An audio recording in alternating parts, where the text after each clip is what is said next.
Okay, we have finally are back. Hope everyone had a good holiday. Or if you did celebrate, hope you had a good holiday. If you did not, then I know it's still holiday season for some of you. And obviously New Year's is coming up here. Thank you for letting me take the 26th off, as I got to see my good friend David, because he was in town. So thank you for letting me take that day off. And we are officially back doing streams, covering the Bulls. So thank you for all coming in for the stream. And we got a Bulls win to talk about. So good time to come back and talk about things with this Bulls team. I'm going to turn on music. Give me 1 second here. Perfect.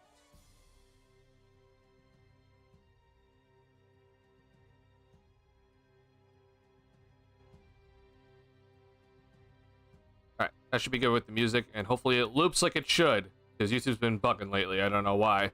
Alright. No Giannis tonight. Let's all keep that in mind, but the Bulls absolutely got wrecked by the Bucks the last time Lillard and Giannis were both out, so hopefully this wasn't going to be a repeat of that last performance, and the Bulls did better.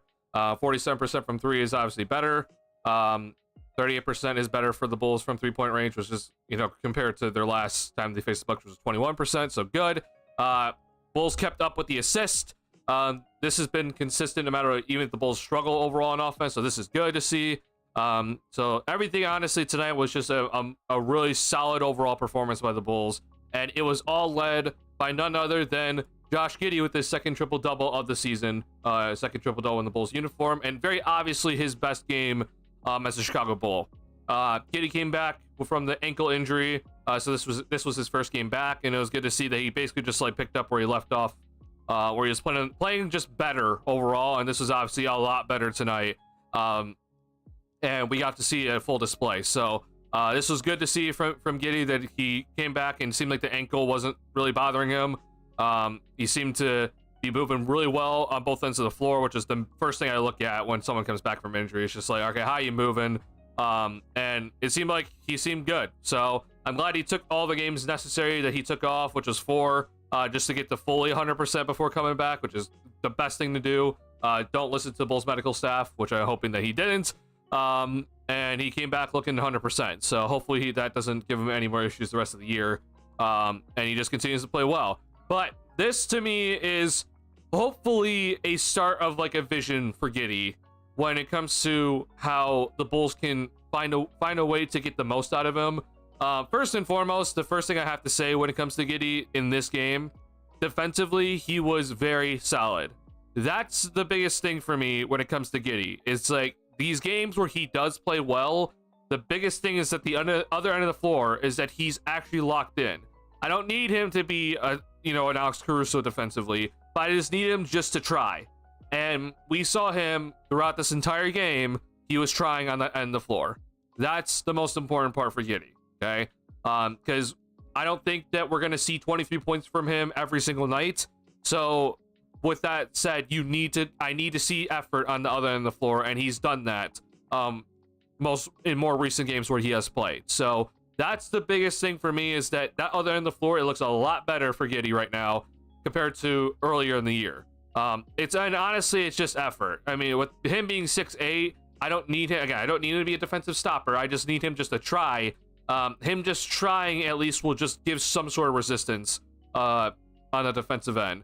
I don't need him to lock down a dude. I just need him just to give the effort, and we saw him give the effort tonight. We saw him in the clutch give good effort defensively as well. So that's the most important thing for me when it comes to Giddey's performances tonight. Now, the other parts of the game. This was the biggest game, in my opinion, for Giddey in terms of his rebounding and how effective he was with the rebounding. We saw him fight for some offensive boards. We saw him get that offensive board for an assist to Levine on the reverse layup. But even when he wasn't getting the offensive rebounds, you saw that the Bucks were afraid. They're like, oh, we got to make sure we box him out. We can't let him get the offensive rebound. That's where the effectiveness of his size and his tenacity to get the ball could really come into play. But 15 rebounds tonight overall against a very lengthy Bucks team, even without Giannis, is a very good sign. This was a very effective game for Giddey's rebounding, so this was good to see. The last but not least is that this was honestly, in my opinion, his best scoring effort throughout the entire year. Besides that Magic game where he hit like 5 threes, this is, I think, the best we've seen for Giddey in terms of just the ability to score. His floater in the paint was on point tonight. That's important, okay? If he can figure out a way to make that like at a very high clip, then awesome. I don't know if that's gonna be consistently there, but he was attacking the paint tonight and he was making shots there. That's a huge step forward. I still don't have full faith in his ability to make shots in the paint. Still, like I think I have every right to question that from just his overall career so far. But this was, I think, the best we've ever seen Giddey in terms of the ability to score in the paint at will. I do think the Bucks in the first quarter weren't really trying, but I do think that Giddey throughout the entire game was showing that floater was doing good. Good things for him. So hopefully that continues. I don't have full faith in it, but that will be a fantastic thing to keep around, is if he can just make that floater shot anytime he wants to, because that will make it where I'm not so afraid about the shot blocker kind of just stopping him in the paint consistently. So yeah, I still don't have much faith in terms of him getting to the bucket and making a layup over a shot blocker, but if that floater is there, then I know he can make that floater, and I'll feel a lot better. So that was there tonight, which then also helps his ability to create open looks, which we actually saw that the Bucks were kind of going to him and collapsing onto him. So this was the all-around game for Giddey that we were all hoping that would all come to fruition in the Bulls uniform. This was it, right? Everything that we've asked for, from the defensive end to the rebounding to then his scoring ability inside to then also passing the guys and creating open looks for others, was there tonight.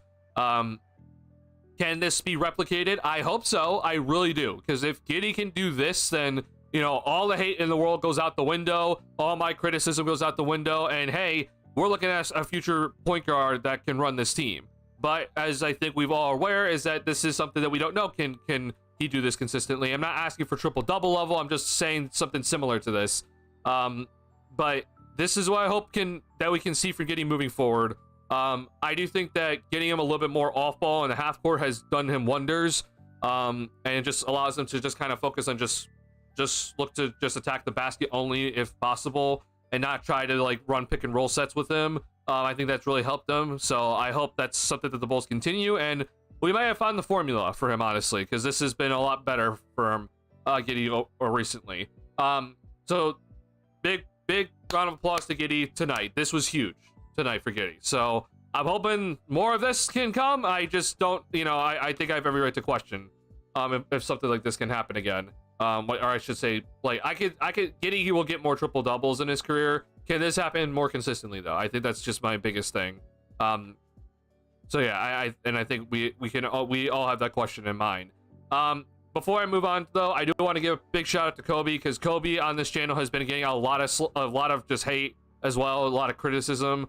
This was obviously a lot better from Kobe tonight. He was willing to attack the basket and was finishing over even Brook Lopez tonight. So I don't know if Kobe's just suddenly feeling a lot better, where his ankle seems to be like 100% again or something.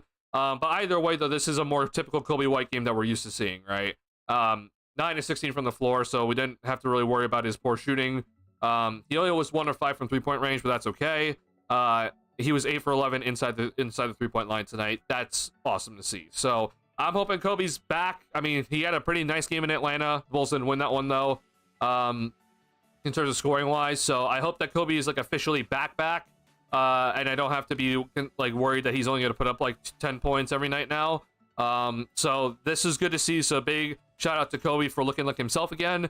And then big shout out to Vooch for coming up big down the stretch there. He hit a big 3. And this is honestly kind of, I would say, Vooch's like kind of best game in a while. I don't know what it is, but he just hasn't like looked exactly the best recently. But this is, I think, was his best game in a while in terms of just overall scoring ability. So good time to have it, because it was against Brook Lopez, and that was honestly huge, because the Bulls wouldn't have won this game without Vooch tonight in some of his clutch shots that he made. So big shout outs to those guys specifically, and we'll talk about the others as we get into other things tonight. Appreciate y'all being here. If you have not already, hit the like button on the stream, please do. Helps me out a lot. Josh Giddey's good at basketball. He was good. He's been better at basketball recently. I'll definitely say that. And this was obviously a very good basketball performance tonight. So hope it continues, man. That's all I'm really hoping for. I don't know. I think we have a right to question. Ooh, good game. Bad game for the tank. Good game for Giddey believers. This was a very, very good game for Giddey believers. So I know Giddey believers are all very excited right now. Some are going a little bit too far. I hate the whole plus minus stuff that people always bring up, but yeah, this was a very good game overall though for Giddey believers. So definitely right on it if you can. 2-3 through this tough stretch, and it really should be 3-2. Oh, we're talking about the schedule. Yeah, so yeah, the Bulls should have won in Atlanta. I know I didn't stream after that game, but I was with my friend David, so I wasn't gonna stream. I already said I wasn't gonna stream. Yeah, the Bulls should have won in Atlanta, sure. But yeah, I won't lie. The fact that the Bulls even got 2 wins in this little stretch here of these past 5 games, I'm shocked. I thought they'd lose both games to Boston, and then maybe you steal a win from Milwaukee or Atlanta. But I legitimately saw the Bulls potentially going out 0-5 in these 5 games. It did help that Milwaukee didn't have Giannis in either of these games, so let's also keep that in mind. But it does shock me though that the Bulls won 2 and 3. So nice job by the Bulls. They outperformed my expectations in this little stretch here. However, we are still 4 games under 500, so there's that. That floater's the biggest thing because he was always get those, but doesn't always make them. Yeah, Giddey's floater numbers have not exactly been the best this year. But this was a lot better tonight, obviously. He was just able to get to that little floater easily and then make it, which then keeps the defense honest, right? The defense is like, oh, you're actually scoring this inside. I have to now collapse onto you, which is what we saw tonight. So this was really good for Giddey tonight overall. The thing about the floor is that he really doesn't do it against shot blockers. He is a smart guy. He just misses it against smaller guys all the time. That's, I think, the part that's like the most frustrating with Giddey is that like I'll see that he has like a small guard on him, and then he'll do the floater and then somehow miss it. But I overall though, even tonight though, we saw the floater over like Brook Lopez tonight. So if that's there, and if he's able to kind of just like perfect that, then awesome. Then I don't have to necessarily be so critical about Giddey in the paint. And we can actually like look at his ability to create open shots for others because he's now a scoring threat down there. But yeah, it's all about can you just make that consistently, and I hope he does. I do also just think though that like you're just seeing less pick and roll with him, and I think it's been a good thing. He can just kind of be more focused on just like, okay, I either drive hard to the basket or I pass it out, right? That's kind of like the formula for him, and not try to get so I guess so like detailed and like get very confused like other like sets with him running pick and roll, because we saw some pick and roll sets with him tonight. It didn't exactly go great. We've all been asking for Giddey if he wants to be this sort of ball handler and you know, engine in the offense, right? So this is great. If he can continue doing this, then everything I said in the first 30 games or first 20 something games goes out the window. But I just, like I said, like just like I've been saying with Pat all season long, we'll see. I mean, nice stretch. Can we continue doing this though? Gonna get me down. Exciting. It was an exciting overall game. Exciting for Giddey. I'm just happy for him though. Like I am seriously happy for Giddey that he came back after this injury and looks like he's even better. So hopefully the rest did him well and he's back to 100%. And maybe we found the formula. Maybe we finally found it. What's going on, Patrick? Are you able to watch games yet, Patrick? Or are you still being screwed over by Chicago Sports Network and Xfinity going with their BS? Let me know. If Josh Giddey could give us this somewhat consistently, he could be a cornerstone piece. Yeah, I agree with that. Like, if Giddey is able to do stuff like this consistently, now I'm not triple double. He's not gonna go on average a triple double. But if he can give us this sort of play consistently, then yeah, I mean, yeah, we could definitely be using him in the future. Sorry, I know my mic peaked. Oh, mic going in and on and off. Great.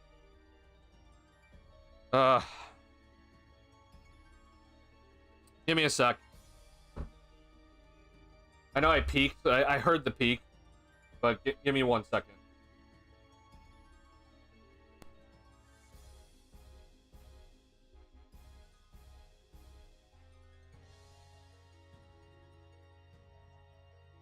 I'm gonna mute myself. Just give me a second.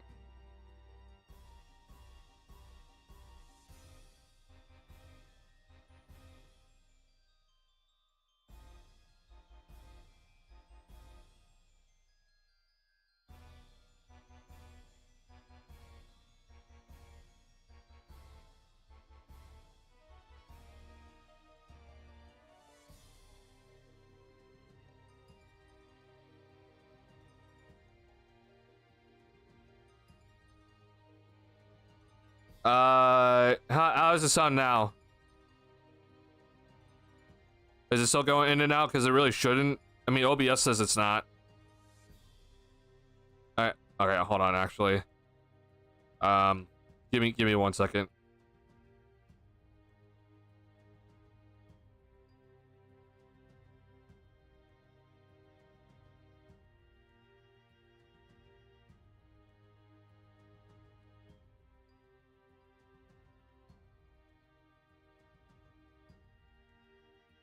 I guess okay. Better now, I think. Okay, hold on. Music's gonna go off for just 1 second. Give me 1 second here. Sorry, I just want to play back my audio just so I can hear it.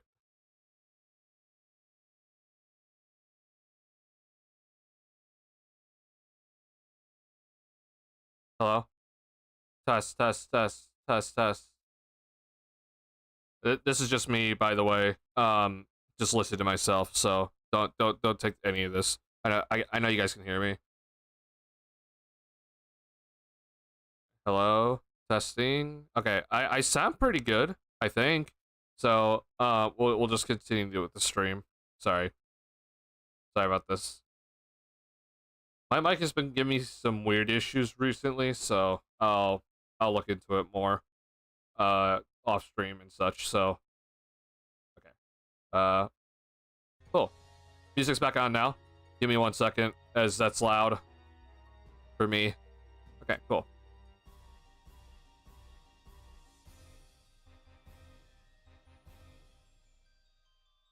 Okay, let me know if it cuts out again. I'm gonna constantly be checking OBS, but like it looks like it's pretty solid right now.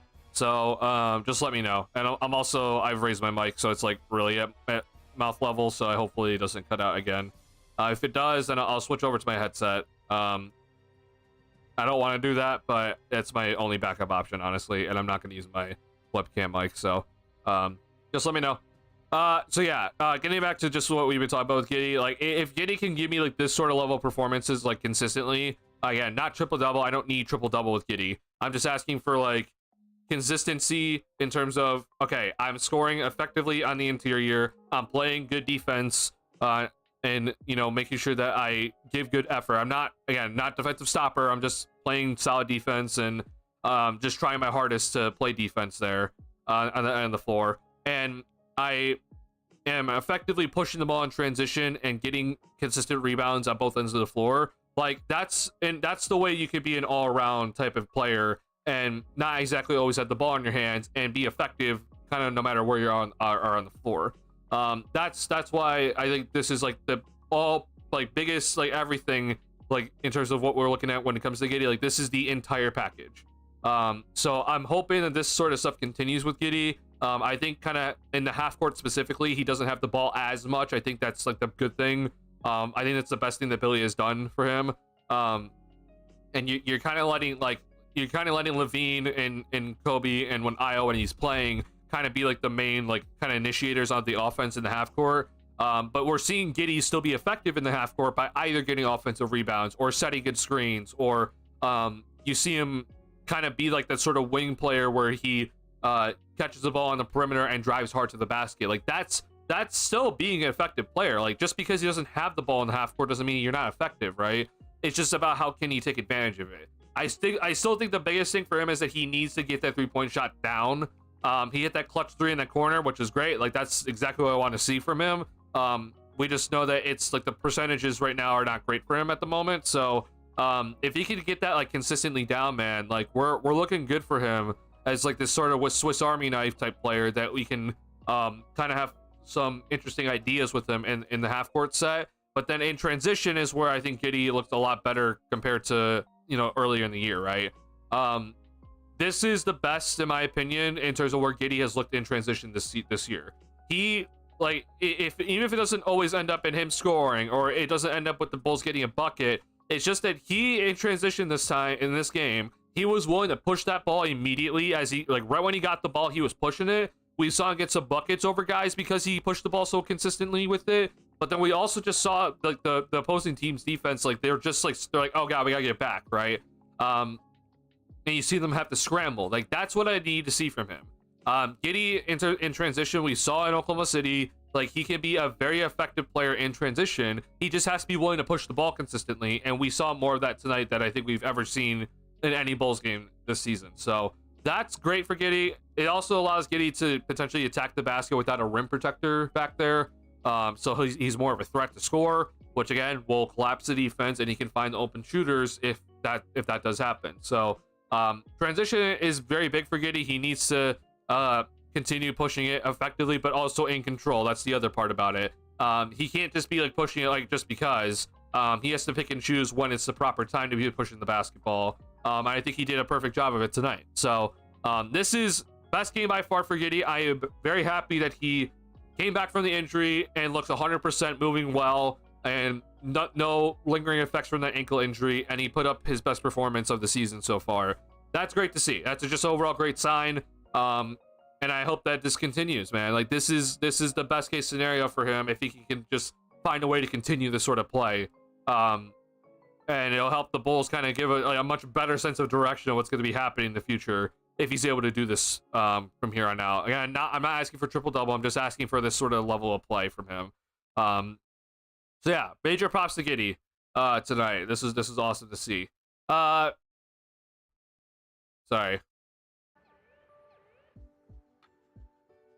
I know I cut out. I'm back.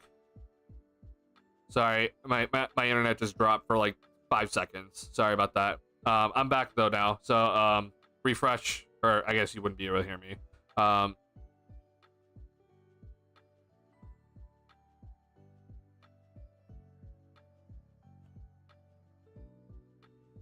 Okay, sorry, I'm back now. Sorry about that. I saw my bitrate go to 0. But we're back now. So yeah, I do think that Pat overall, his ball handling has looked better. And I think that tonight it looked really solid overall, and just in terms of just getting to a spot, right, and then willing to shoot it. That's a good sign. I also think that him just willingness to finish at the rim and that last that play where he stole from Middleton and then there was a fast break opportunity. I'm just happy that he was willing just to go up and just lay that in and not be like, oh, I could pull this back out and wait for the others to catch up or whatever. Like, that was good to see from Pat. I'm hoping that sort of stuff continues for Pat, where he's able to get that sort of steal on the defensive end and then just go and lay it up, right? That's good. That's really good to see from Pat overall. He had one moment today that was kind of iffy, but I won't get too far into it. Pat, though, movement-wise, looks, I think, better compared to when he first came back from his injury, so that's a good sign. He played more minutes tonight. He played 28 minutes tonight, so that's also a good sign for Pat. And obviously, he didn't have to guard Giannis tonight, but he had to guard Middleton for some moments. He had to guard Portis for a good portion of the night. And so I just appreciate his effort. Numbers aren't there. I do think that it'd be nice to see more 3-point shots from him, but he played well within the flow of the offense. He got the first shot of the game and drained the mid-range shot. So that's good to see. And I just hope that he can just find a way to continue this sort of stuff. Biggest steal right at the end of the game. He had some block shots as well. He's just very much more active, and yeah, he only had 2 rebounds, but this was, I think, more active from Pat than we've seen in a while. So hopefully his health is getting there, right? Because that's first and foremost. Is like, I'm like, okay, how's your health? Are you moving effectively? He looks a little bit better compared to when he first initially got back, and it was obviously rusty when he got back. And so I hope this continues for him, because it'd be nice if P. Will can kind of figure things out. And I think that he kind of is slowly figuring things out a little bit more, effectively knowing when to shoot the ball and understand what is an efficient shot, what isn't, right? And so hopefully you can just like kind of with Giddy, it's about, can you work on your interior scoring, right? Finish well, better at the basket, and then bring the 3-point shooting that you're already bringing, which he's shooting about 37% from 3-point range right now. So continue just doing that, and it'll be good things for Pat. Not necessarily a guy that you're looking at as the next Kawhi Leonard, right? But it's good things from Pat, and I hope that this continues for him. So yeah, I'm liking what I'm seeing so far. Time of these injuries is letting Billy get away with not having to make a call on which 3 of Io, Kobe, Pat, Giddy starting lineup when all are healthy. Yeah, so right now, yeah, Io's out for at least the next 10 days, so I don't exactly know when he's going to be back. We know how this works with the Bulls, though. If you're out for 10 days, you're out for 20.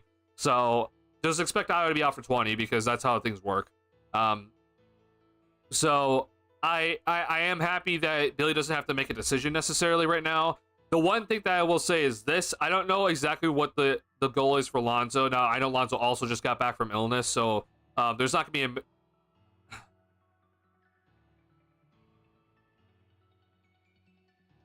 Okay, sorry. My bitrate dropped again. Hold on.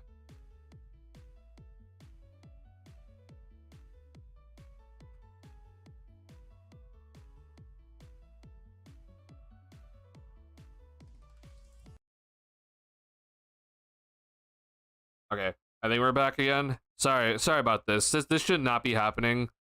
Um, but I do apologize about this. I don't know why my internet is just dropping suddenly. But we're back now. Sorry about that. I don't think my stream froze this time though, so that's good. Um, sorry. Music's gonna be off for just the next 5 minutes, just to try to see if my internet can stabilize. But yeah, I think with Pat, like, with Io being out, it's going to be interesting to see what Billy's going to be doing. Like, he in theoretical sense, he's not going to have to worry about making a decision between those four guys, like you mentioned, right? So I mean, it's just going to be Williams, White, and Giddey all closing with Levine and Vucevic.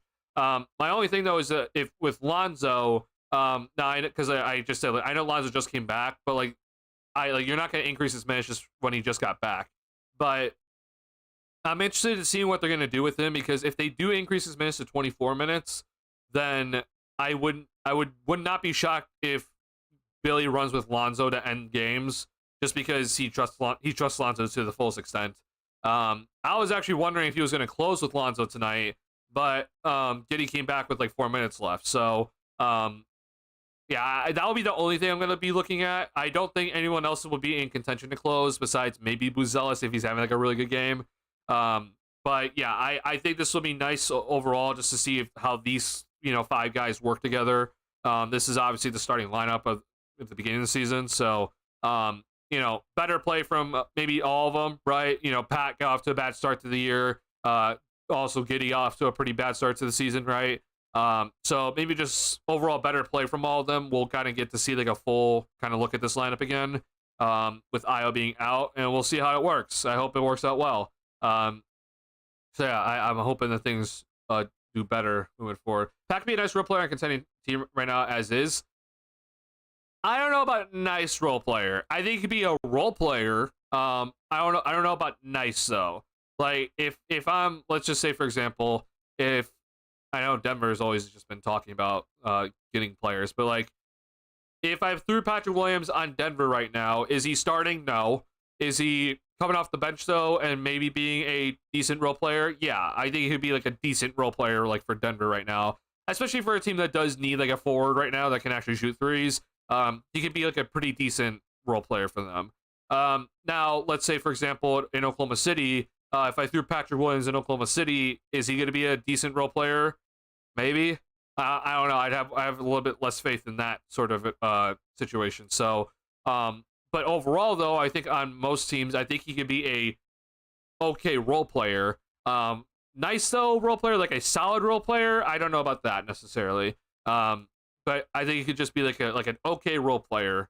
If I don't know if you mean nice as in okay, or if nice as in like solid/good. But in my head, I think Pat could be like an okay role player if he's playing the right way, which I think he most recently has been doing that. If that makes any sense. Let me know if my mic is cutting out again. I just let me know, because it's been happening. He plays on a team where he just has to shoot wide open in guard.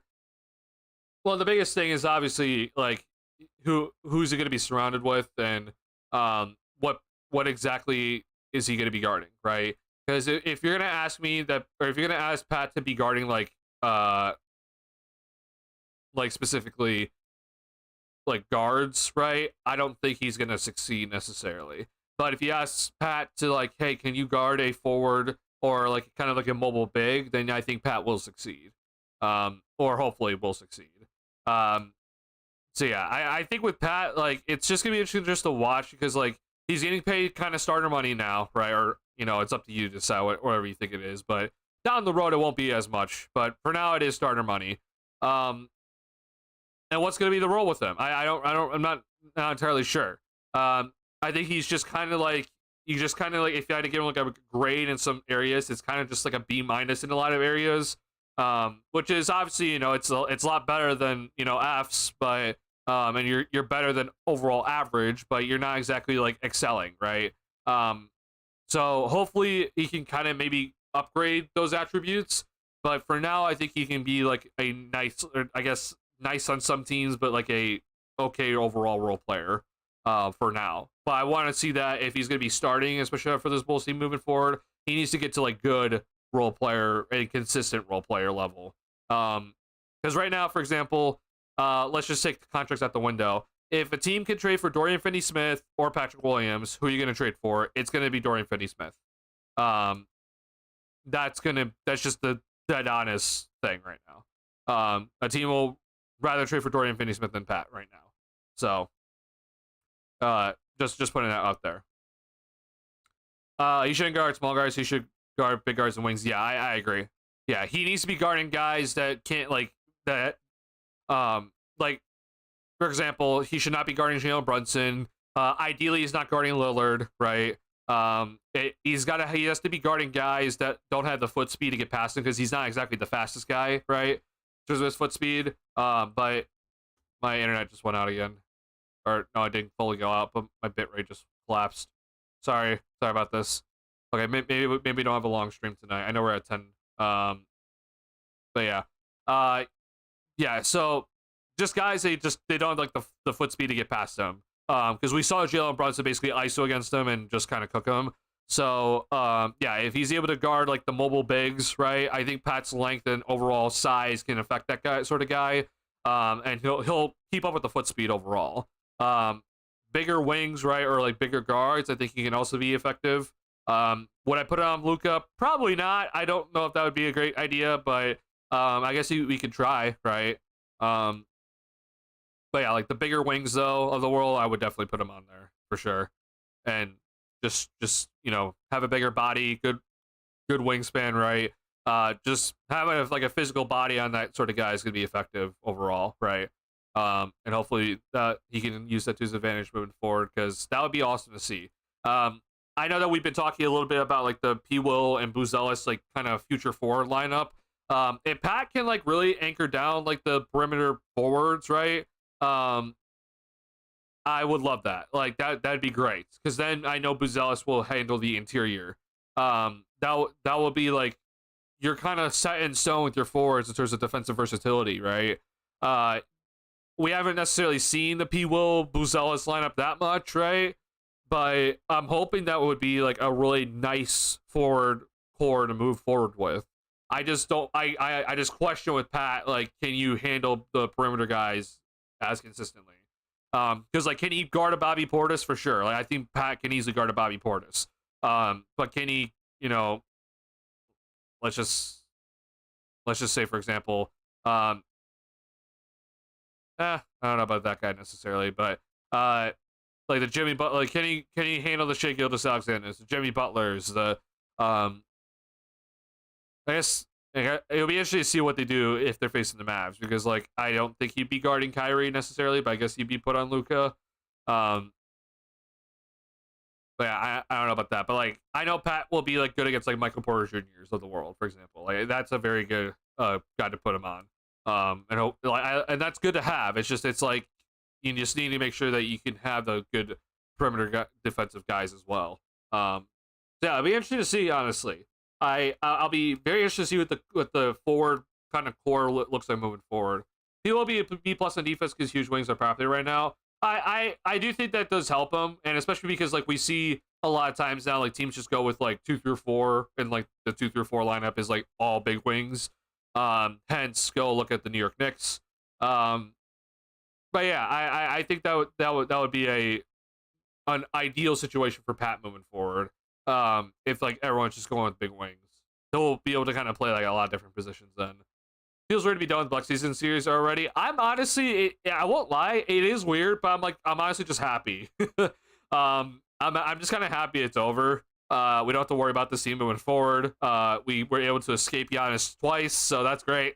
Obviously, the Bulls ended the season series 2-2. We beat them in the preseason, so if you want to count that game, then we beat them 3-2. But yeah, I'm just happy to be done with it, honestly. I don't want to see this team moving forward. I think the Bucks we caught them at a good time, because I know that they're going to come back, and they obviously just won the in-season tournament. And when they get back to full strength, we'll see how they play, but I'm going to guess that they're going to be a lot better than what they're playing right now. So, yeah, I personally do not want to see them ever again, and I'm happy we don't have to see them. So, of course, then some way, somehow, if the Bulls win the play-in game, they'll face the Milwaukee Bucks first round, because that's how things go. But yeah, I'm overall I'm pretty happy that the season series is over. It is weird, I will admit, like it is pretty weird that the season series is already over.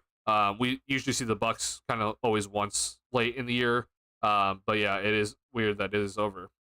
Needs to be more aggressive on defense, force players to help, and use size to recover. So with Pat, it's gonna be interesting to look at with him because I do think that his help defense isn't exactly the best thing in the world. We saw the help defense tonight against that, when Giddey was guarding Middleton and he stole that ball from Middleton, right? Like that was a very good example of help defense from Pat. No, which is great. Like I want to see more of that, right? So like if I think he could be definitely more aggressive in terms of like taking his timings and coming over for the help defense and then recovering. But I also just the one worry with Pat is just that the foot speed is just isn't like the best, right? So how far can he be aggressive and then actually recover in time that it doesn't, affect the defensive possession? So I just think that with Pat, it's just gonna it'll be kind of like an interesting like experiment for him to be like, when can I be aggressive to like try to force something, and how far can I go out and then still have time to recover and not give up an easy layup or something like that. So I do agree though that with his wingspan, with his overall size and height, like he should be looking to be more aggressive. It's like again though, it's like for example with Buzelis, I think Buzelis can like really take an aggressive timing and then still have plenty of time to recover and block a shot or something like that. But I don't know if Pat can necessarily do that. Otherwise, I'm all defense, like forcing the ball in there. Oh, I see what you're saying. Okay, so yeah, you're saying that like, okay, if you see the pick and rolls coming this way, then maybe force the ice coverage and try to force guys to only go in baseline, or force guys to go into the defense where the other defensive guys are. Yeah, I could definitely see that. I just think it's hard in today's NBA though. But I do agree that maybe that's something he can maybe work on. It's just in today's world of NBA, it's hard to do that. You kind of are at the mercy of the ball handler in today's NBA. Bulls 1 tanking isn't working out. We're definitely not tanking, but I just hope we keep the pick. But yeah, overall though, I think the Bulls are okay. Like I know that like right now we're not okay in terms of like, oh, we would lose the pick right now, I think. Or no, actually we would be like right there. If the season ends today, we would have the 10th best odds to keep the pick right now. The problem is that the Pistons are going to lose tonight, so they're also going to be 14 and 18, because if you're not paying attention, the Pistons are going to lose this. So we'll basically be tied. The only thing that I think where I have faith right now for the Bulls is that, one, the Kings are worse than the Bulls right now, and they might lose another game tonight. But hopefully, some way, somehow, even after Mike Brown firing, they'll find a way to get better than the Bulls, which will then help the Bulls situation. But I also do think that if Philly, like, I'm not even asking for a lot from Philly. I'm just asking for them just to kind of put a little stretch of games together. And, I mean, like, look, they're on a 2-game winning streak right now. Like, just make it 5, and then it'll be good. If Philly can just kind of figure their crap out for, like, maybe 20 games. Again, I'm not asking for the entire season. I'm just asking for 20 games for Philly, where they can, like, play over 500 ball. Then they'll pass the Bulls in the standings, which will be good for them. For the Bulls, I mean, specifically, because that's going to help the Bulls really make sure that they have better odds to keep their pick. I do think at this point, I think Brooklyn, like Charlotte, Toronto, and the Wizards, they're all going to finish below the Bulls. I mean, Charlotte's on a 7-game losing streak. Raptors are on a 9-game losing streak somehow. Brooklyn, it'll be interesting to watch Brooklyn, but I mean, they traded Schroeder away. And as much as I do like Jordi Fernandez, I don't think that Brooklyn's going to suddenly become like a better team than the Bulls, unless the Bulls trade Zach. And obviously, Wizards are just a lost cause at this point. So, yeah, it'll be interesting to watch this kind of play out. But ideally, Philly gets over the Bulls, and then the Bulls are in a much better position to keep their pick. Also, then, if Sacramento can figure their crap out, which again, I don't have any faith in this right now because Mike Brown just got fired and the Kings have a DeRozan issue going on. But I'll be very interested to see what's going to happen here. But if the Kings could just be slightly better than what they've been doing, they'll be over the Bulls as well, because they're fighting for the play-in spot, and like we know the Kings are not going to tank. So it'll be interesting to watch. I'll be very interested to see what's going to happen here. Stop letting players operate their natural rhythm moves. Yeah, I think that would be good if Pat can figure that part out. If he can like be that sort of guy to really throw off a guy's rhythm. Again, it's just hard in today's world. Sixers are gonna pass as long as they stay healthy, though. That's a big ask for Embiid. Well, I'm not even asking for Embiid to be like fully healthy for like 20 games straight. I'm just asking for Embiid to, like, let's say you take 20 games for the 76ers. Let's put give me 14 from Embiid, right? I'll give you 6 games off, assuming that Maxey and PG are also healthy. I know that they're missing McCain and others, but it's just like I just need that, and I think that because the Bulls are gonna kind of just hover around this sort of spot right now where they're 4 games under 500. If the Sixers can just kind of be like an over 500 team ish, right? So in 20 games, let's just say you go, let's just say 12-8. Like that will catch the Bulls, I think. So again, I'm not asking for 20 straight games from Embiid. I'm just asking for like 14 of 20. And if they can do that, then I think they'll catch the Bulls. And that'll be a good thing for the Bulls. I will also say this. I don't know what the Pacers and Pistons are going to look like, though. Like, so as much as, like, oh, we're saying the 76ers and Kings should be catching the Bulls, I don't know about the Pistons. Like, the Pistons could fall off a cliff at any moment, and the Pacers could just suddenly just have a meltdown because Halliburton doesn't look the same, Siakam doesn't look the same, and they have issues overall going on for them, which is funny, but it is what it is at this point. But yeah, like these are the teams that I'm mostly afraid of, because I think Atlanta officially now is going to like finish better than the Bulls. But Miami, I guess, also could just, if they actually trade Jimmy, they could also like take a hit. I seriously doubt it though, because Miami doesn't usually ever tank, especially with Tyler Hero playing as good as he is playing. I would doubt that Miami would tank, but you never know. So yeah, my question is how the Lakers winning so many games when their net rating is so bad. Is it because they play the Kings like 5 times? I think that I think it's because their losses are like awful, but like their wins are like okay, you know. So their net rating just kind of ends up being crap. But also I mean, if you're wondering, the Lakers play the Kings again tonight. And because DeRozan's on the squad, we know that the Lakers are going to get this win because LeBron basically has destroyed DeRozan's entire career. So, yeah, I think it does help that they're facing the Kings in this like rough stretch for the Kings.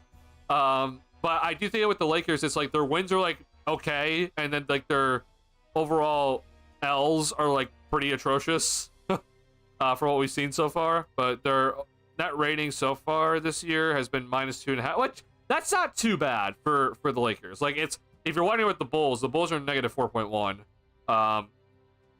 That doesn't include tonight's win, so that's not up to date. Coming into tonight, the Lakers are -2.5, so it's like you're about 500-ish, right? Yeah, it's honestly a good question. But yeah, I will admit, like I will admit this. It feels like every single night the Lakers are facing the Kings. They're just like, yeah, we're facing the Kings again tonight. And because DeRozan's on that team, it's like, oh, well, Lakers W, because DeRozan's just there. And nothing DeRozan can do about it for whatever reason.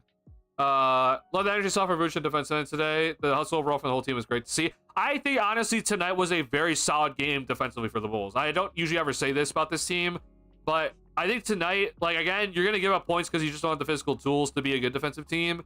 But the effort tonight from everybody, in my opinion, was actually really solid. Kobe had his guard game from the start, right? I think Kobe gave good effort. Again, I don't think Kobe's gonna be a good defender by any means, but he gave good effort. Giddey's effort tonight was fantastic, even with the triple-double, right?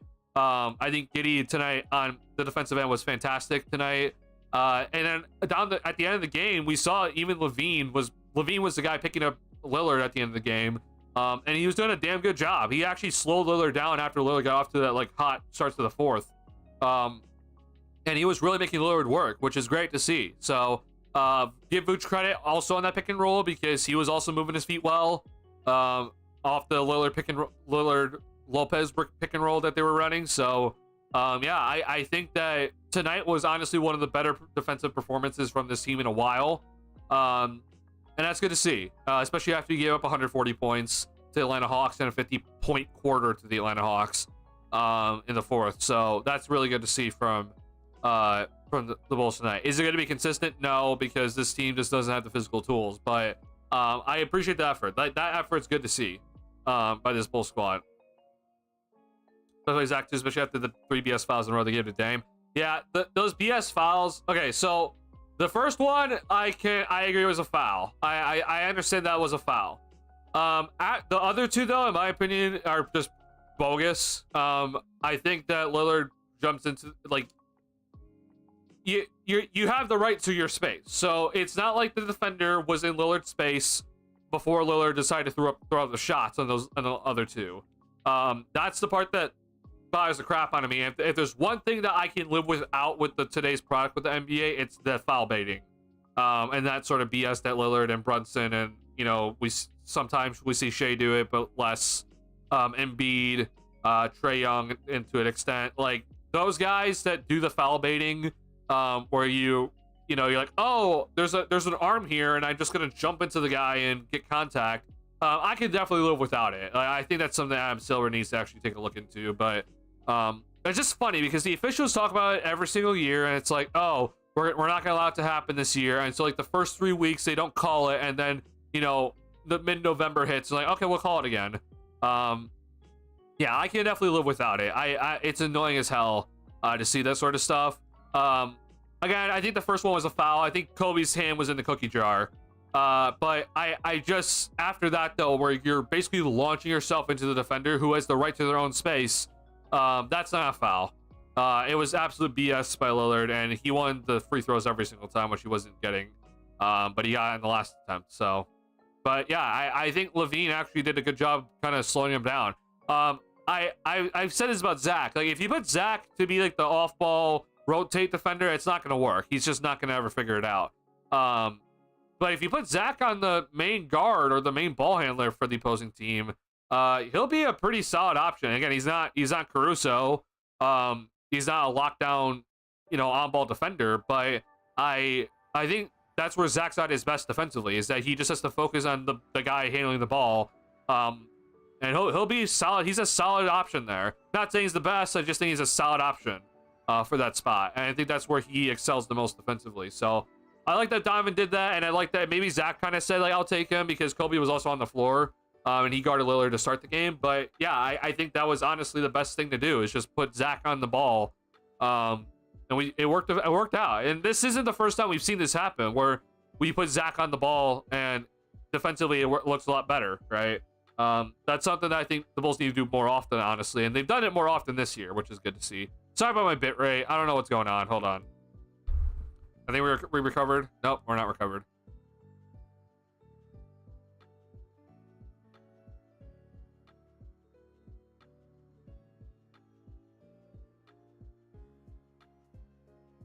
Okay, we're recovered now. I might have to cut stream short tonight. I do apologize about this. I'm not gonna cut it yet, but this bit rate drop and with my internet is frustrating the hell out of me. And my frames, I've dropped 2,600 frames in this stream alone, which is not good to see. It's like they don't even allow players to be touched without a foul call, but then you'll see someone get mugged and it's like they didn't see it. Yeah, the inconsistency with the officiating is problematic. Now, here's the thing I will say. I do think that sometimes that we as fans don't understand that, like, hey, a little bit of contact on the perimeter is a lot sometimes. Like, we might look at it as like that's just a tiny bit, but if you've ever tried to shoot a ball and like you actually get hit in the arm, like it does affect you a lot. My only thing though is just that if you're actively trying to like shove yourself into a defender to get the foul call while the defender has their own right to their space, I don't think that should be a foul. What Lillard was doing is that he was basically on the last two times he got the foul, because again, I think the first time Kobe's hand was caught in the cookie jar. But the other two times he's like, okay, I see a hand there, I'm gonna basically launch myself into like my arms into the hand and get the foul call. That's garbage. he's the one that initiates contact, that shouldn't be a foul. We obviously then the obvious one is where you pump fake, the defender isn't gonna hit you, but then you launch yourself into the defender and launch a shot. I know that gets called all the time now, but it's that sort of garbage. I can live without it. Ideally, it's just out of the NBA soon. I don't know when it will come out of the NBA, but and maybe it will never come out of the NBA. But that sort of stuff needs to get out of the NBA. It's just that's in my opinion the one thing where if the product is hurting, it's that. I don't want to see that. And that's coming from a guy that has been defending the NBA all season long when it comes to the ratings, because I think the ratings, first off, don't show everything, but secondly, I think the product's still good. I like the NBA still. Overall, I actually like a lot of the players we have on the team. After the trades hopefully come, maybe they can start being more consistent. Who do you like specifically, Tyler? Because I won't lie, I think that like more than half the team is on the trade block right now. So who do you like specifically on the team that you would like to keep around after the trade deadline? Supposed to be out by now. I know Viper Strike. The officials suck. I've said it consistently. The officials suck. But refs sometimes call it like they used to. Yeah. I don't know. It's just the inconsistency bothers the crap out of me. I know everyone's different. Like I know it's going to be impossibly 100% consistent throughout the entire officiating crew, but like the inconsistency is way too much right now. The officials that don't call it, I do appreciate. But then I'm like, why can't the other officials not call it? I feel like every official should just not call it at the end of the day, but that's just my opinion. If you haven't already, hit the like button on the stream, please do. It helps me out a lot. I do appreciate y'all checking in. We've had already over 60 people checking in on the stream, so thank you so much. I do appreciate that a lot. Or throughout the stream, I should say. Thank you so much for all the support. It's been a lot of fun with you guys this season, so thank you for that. Once again, though, if you have not hit the like button on the stream, please do. It helps me out a lot. Yeah, I'm glad I'm bringing good Bulls content to you guys this year. Tyler, are you still here? Maybe you're already typing out your list or whatever. Do you see a video about Thinking Basketball Bob last? I have not watched it yet. Viper Strikes. Yeah, sorry, holiday season. I will watch it though. I promise I will watch it. I have not watched it though yet, and I'm not gonna watch it on stream because copyright. So, but I promise I will watch it. Official league changed for all. Yeah. I will. I promise I will watch it, and I'll probably enjoy the hell out of it. But yeah, I do think that the officiating has been just atrocious recently. Sorry, my bitrate keeps dropping. I'm lost as hell when it comes to my bitrate. I've now dropped over 3,400 frames now this stream. I don't know why. The stream's not cutting out because I still have bitrate, but this should not be happening at all. So it's frustrating. So I do apologize about this. So you like, yeah, I'll definitely be watching it, and I promise to tell you what I think about it next time I stream. Kobe, people, Jalen Smith, Montes, and Giddey. Okay, cool. Yeah, those would be the guys that I would personally also try to keep around. I guess in a sense, but again, here's my but. Okay, Kobe is, in my opinion, probably the one that is most likely to be traded, and I would not be upset if he goes. I think honestly, it might honestly be the best case scenario that you trade Kobe now. Just due to contract coming up and just kind of seeing his recent play. I know he's played better in Atlanta, and he's played better obviously in this game, but I don't. I mean, you can have your opinion on this specific thing, but I don't think Kobe will ever become an all-star personally. Like, he won't become Levine level in terms of scoring wise, and he's not going to become like a Halliburton of last year where you're averaging like 22 and 10 assists or whatever. He's just kind of he's like a solid scorer, but it's not enough to be an all-star. Like, he's not gonna become Donovan Mitchell. So that's the one guy that I'm just personally like, you know what, if he sticks around, cool, but I personally would look to trade him because I think right now his value would be, it's like the no matter how he plays, this is the highest his value is going to be. It only goes down from here on out because of the contract, right? Because next year is last year of his deal, right? So it's already less valuable next year. Even if he plays well next year, he'll just be less valuable because he's on the last year of his deal. So that's the one guy personally that I'm like, just because I think we know the ceiling for Kobe, and knowing that he's going to want a pretty major payday coming up here in the next couple, after next season, I personally would look to move him. But again, if he sticks around, okay, we'll see how it kind of works out.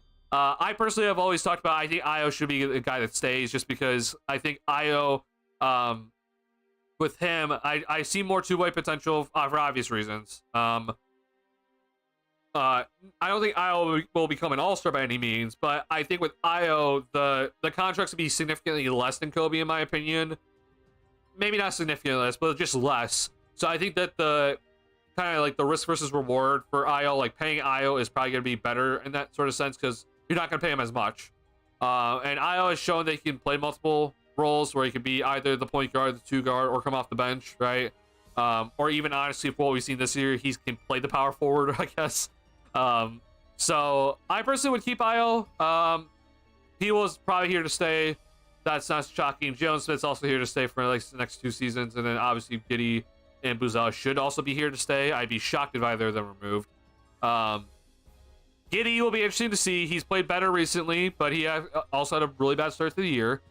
And we'll see what the Bulls pay him, which I don't think will be a lot, but we'll see. If he continues to play better, then we'll pay him more. But him leaving would hurt my heart.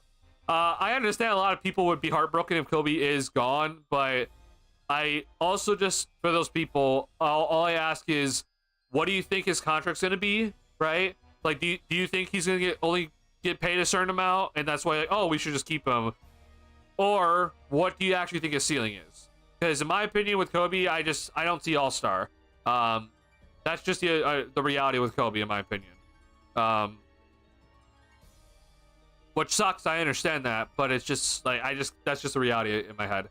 I think teams will like P. Will. He is enticing. Ugh. Yeah, I don't know about P. Will. I think teams sort of like P. Will. The issue with him is injury history and then the contract. We're talking about a new 5-year contract with the player option at the end. That's not as enticing, I think. But yeah, I think overall, if you just took the contract away and his injury history, then yeah, I think teams would be interested in him for sure. But with the new contract, I think it's a little bit less enticing, personally. But yeah, if teams come calling though about P. Will, if teams are gonna be like, yeah, we'll give you a first for Patrick Williams, I'm like, yeah, for sure, we'll accept that. We'll accept that. That's also assuming that you're getting another player also, because just to match contracts, like, it won't be just old P. Will for a first. But yeah, if I'm getting some sort of salary filler and a first-round pick for Patrick Williams, unprotected, yeah, we'll definitely take that, man. We'll definitely take that, especially if it's an expiring contract. I'll definitely take it. I doubt it, though. I don't think a team's gonna be giving us that, personally. But yeah, the contract, I think it's a little bit less enticing for teams, but Pat's makeup overall, I think some teams will be interested for sure. I mean, the one team that makes a lot of sense in my head was the Grizzlies, but it sounds like the Grizzlies are going to get Dorian Finney-Smith, so I don't know if they're going to be really interested in Pat anymore because of that. But honestly, I mean, who was interested in Pat in the first place? I know that there's been some rumors about Javon Carter to the Hawks. I don't know if that's even. I don't think that's legit, but we'll see. I feel like a lot of teams would love to have Kobe. He provides impact offensively. If we traded him, I feel like we would miss him. That's interesting, Tyler. So here's my thing with Kobe. The inconsistency, I think, is just a thing with Kobe, to the point where I don't know if he can be relied upon as like a bona fide starter moving forward. Can he start on teams? Absolutely. Like, he has the ability to start on teams, but is he going to be starting on a winning team? I don't know if Kobe's going to be starting on a winning team. That's my kind of big thing. Again, just a reminder that Kobe White's overall December has not been good. Like, I don't want to just be like suddenly throwing that out the water or out the window where we're just like, yeah, Kobe had a good night tonight. We should be keeping him. Like, reminder that he did not have a good December overall. I think unfortunately with Kobe, it's like I don't know if he'll ever crack the 20 point per game mark. Reminder, he did not crack it last year, and that was a career high in minutes played last year, and obviously had the most ball handling responsibilities he's ever had in his career. So I don't know. I just question it. I think with Kobe, he's just kind of like his best case scenario, like in terms of where he can go to a place to be impactful and also be on a winning team. He's probably like a Jamal Crawford role. Come off the bench, you can close some games, and provide that spark on offense. The problem is that defensively, it's not due to lack of effort. It's just that the physical tools with Kobe is that he has a short wingspan and he's not the tallest guy in the world. I ain't say he's 6'5", but more like 6'4". But he's also pretty thin, so it's not like he's going to provide anything defensively, even if he is trying. Which he has tried. I'm not saying he doesn't try. He tries defensively. He's just it's not. He just doesn't have the physical tools to be a good defender. So it kind of all relies on that offensive ability, and I just don't think he's going to be providing you more than 20 points per game. So I just kind of think it's worth trading, because again, contract coming up here, and we'll see what he gets paid. But I personally think he's gonna be asking for like 150 million plus because he's been starting so much. So is Kobe White worth a 5-year 150 million plus contract? I personally say no, but that's my opinion at least of it. So if he's here for the ride, cool. I'm not going to be here complaining too hard about it, or really even like overall just complaining. I'll just be saying that, like, okay, we'll see how it goes. Will make him worth keeping, in your opinion? If Kobe shows me that he can go out and average 22 points per game consistently on good efficiency, then I think he's worth keeping around. I think with Kobe also then, if you're asking in terms of contract or like what is worth keeping him in terms of contract number, I think if you're able to sign Kobe to basically like what you signed Pat to, so like 5 years, 90 million, I think that's fine. So again, starter level money now, probably not starter level money in 4 years, right? That'll be kind of more off the bench money, but that would kind of be the contract that I'm like looking at for now. But he's gonna ask for more. I mean, I already know he's gonna ask for more because he's already put up a 19 point per game season. This year it's been worse for him, but it's not that much worse. And again, I don't think Kobe's had like a bad season. Okay, I want to make that clear. I don't think it's been like a bad season. It just hasn't been, obviously, it just hasn't been last year.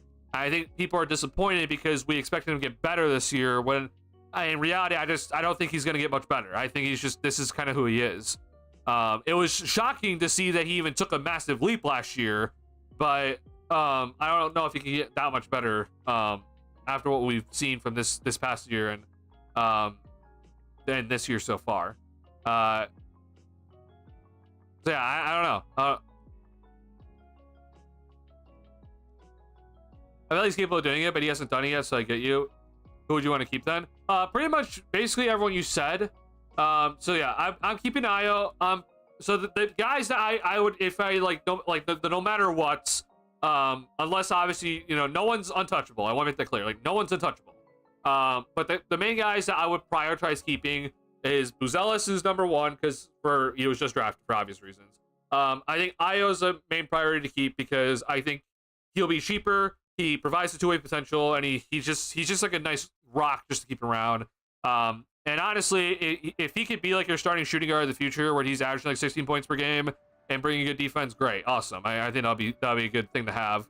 And then I think after that, it would be probably like Jalen Smith and P. Will as like another kind of clump.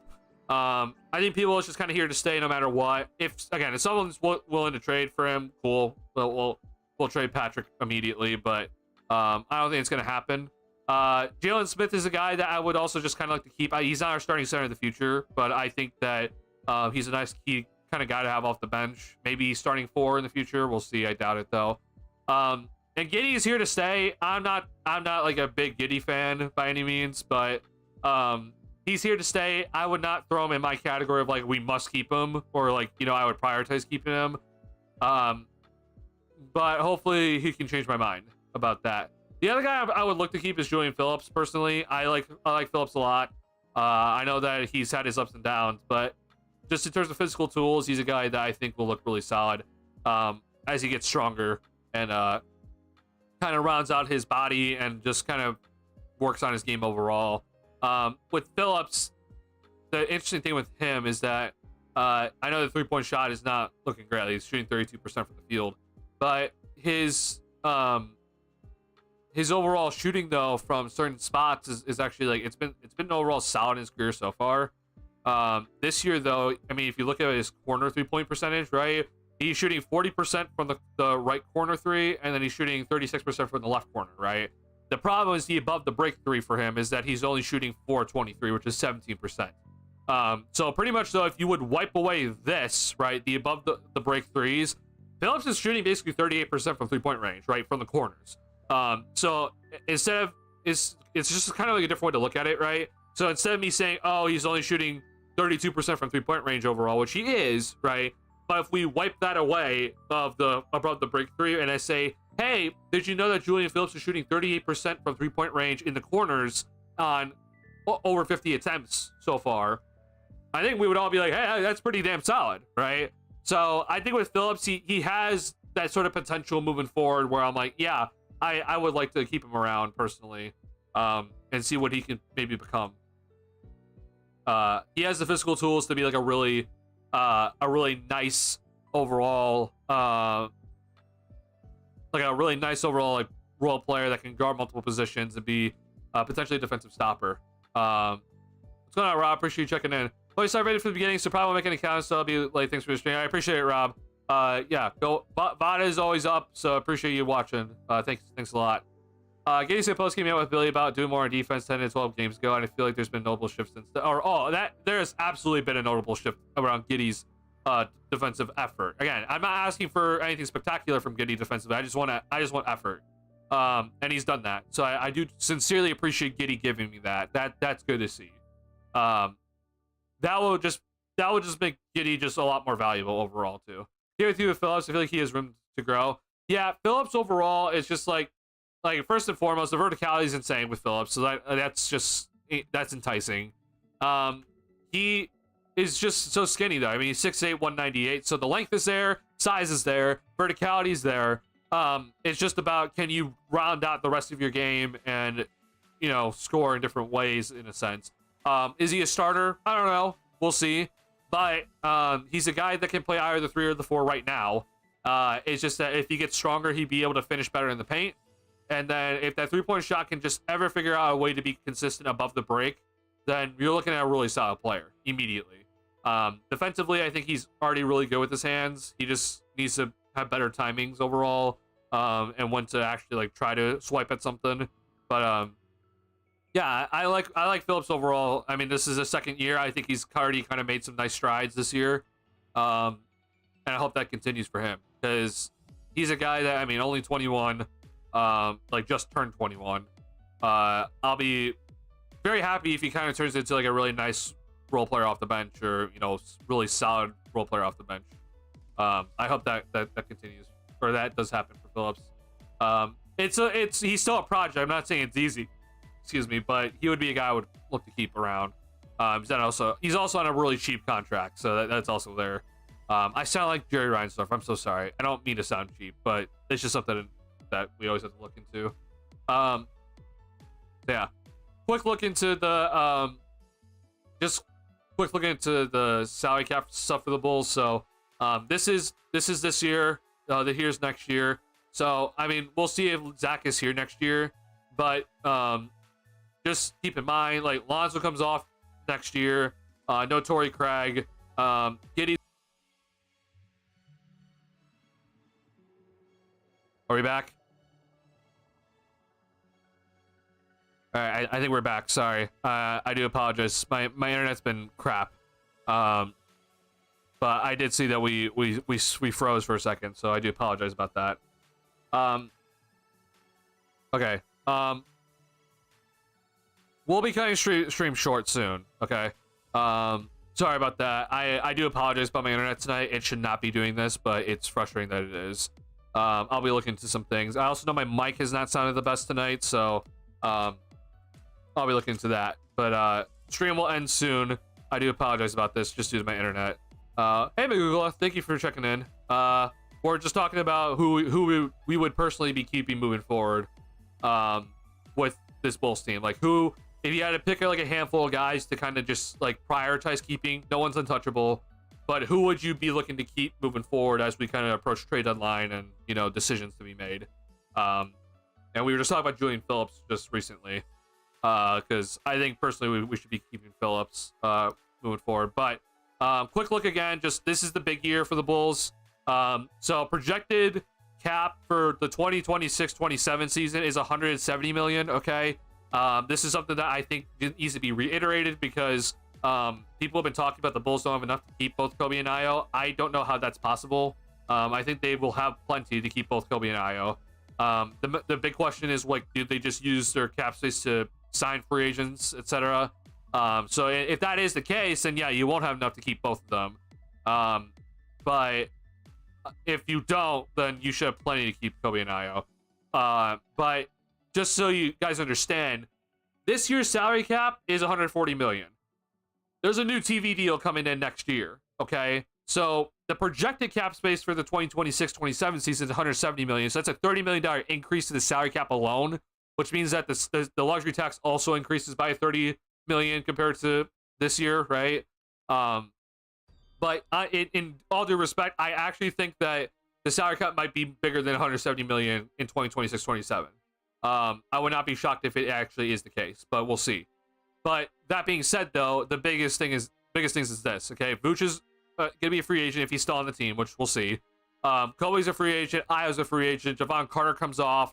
Dalen Terry's a restricted free agent. Okay, and I'm just gonna tell you this: if for some reason Levine is still on the team, unless he was injured in this season, he will be declining this player option. I promise you, if Levine played like most of the season in 25-26, he will be declining the 26-27 player option. I promise you he will.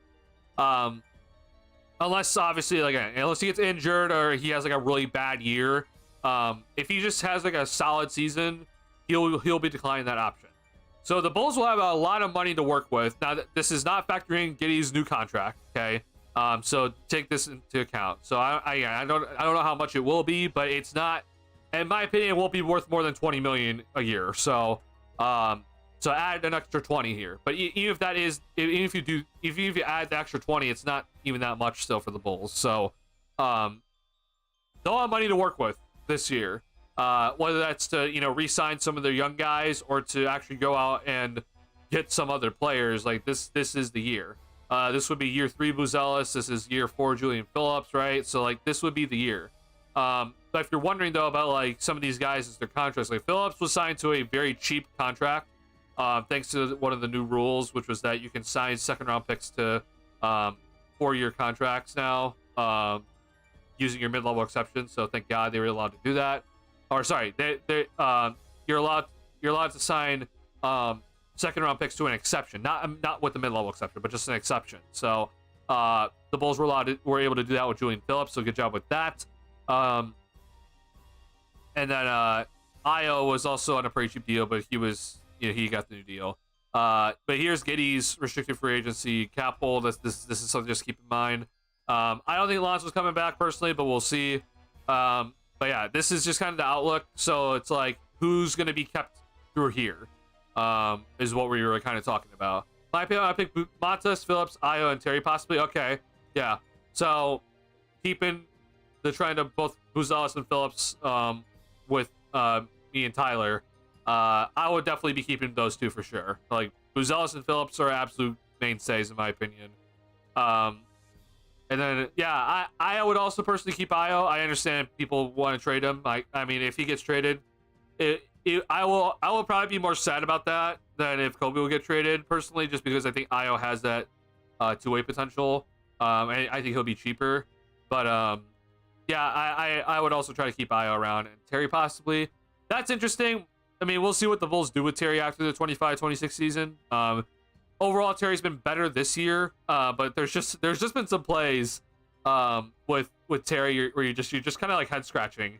But then you also see the plays tonight where he dunks on a guy and he has it like he recovers the pass and getting a wide open layup in transition after like fumbling the pass initially.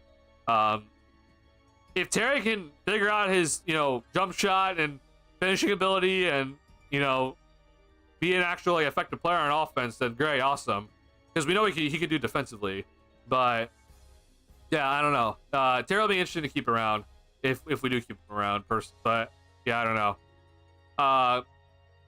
Magugla, what are your thoughts on Kobe? Because Tyler has been like he said he would be. Or I'm assuming it's a he. Sorry, Tyler. I don't know what your pronouns are, but Tyler said that they would be sad if Kobe would essentially lead the team. Would you be sad if Kobe left right now? Because I think it's honestly a pretty solid possibility that Kobe is traded before the deadline this year. One out of retirable, honestly. Yeah, I with Io, like it's not like if you're wondering if it's about like hometown thing with Io, it's really not. With Io, I just look at a guy that I really think that he can be a like he just can play a lot of different roles. Like if he's your backup point guard, he's good there. He's probably not suited to be your starting point guard, right? Unless like you have like a superstar at the forward position. So he's probably not gonna be your starting point guard, but I think he can be like a very, very good number. Like if he's your starting shooting guard, I think he's very good there. So like again, off the bench, you can play either guard position. He can be like your starting shooting guard. I think honestly we've seen he can play like somehow like starting like he can be like your power forward in a sense. But yeah, I just think his skill set is like really valuable for what the Bulls are doing now and then for the future. If Terry can hit at least 30%, 38% from three, I wanted him to stay. I mean, yeah, if Terry was hitting 38% from three now, he honestly might be starting right now. But yeah, I would obviously if Terry could somehow do that where he's like shooting like 6 threes a game and shooting 38%, then yeah, we're definitely keeping him. But that's a big if. I mean, it's fine. Gotcha. Yeah, I just want to make sure I get the pronouns correct here. Kobe is an interesting case because he's a great player, but the season he's regressed, he's been injured. I've always looked at Kobe Wise, Lou Williams type of guy. Yeah, that's also my thinking, Magugla. Like, you're exactly on my train of thought right now. I do think that Kobe is just honestly like kind of suited to be that role. Which again, like if you go and be a bench player, like you might close some games, but that doesn't mean you close every game. Yeah, so it'll be interesting to kind of see what the Bulls do with Kobe. I'm up for anything. If you keep him, cool. If you trade him, I think that's probably best case scenario for you right now. But I think that would be kind of best thing for the team moving forward.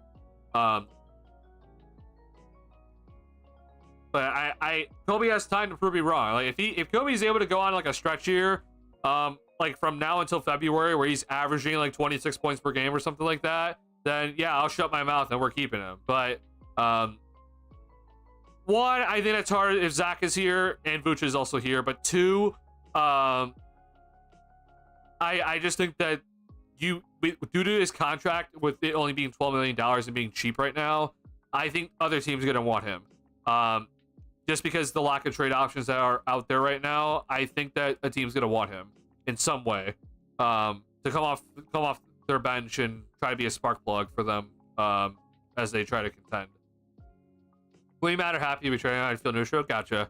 Yeah, I know a lot of people love Kobe. I mean, I feel like more people are. I think some people think like I love him because my last name's also White.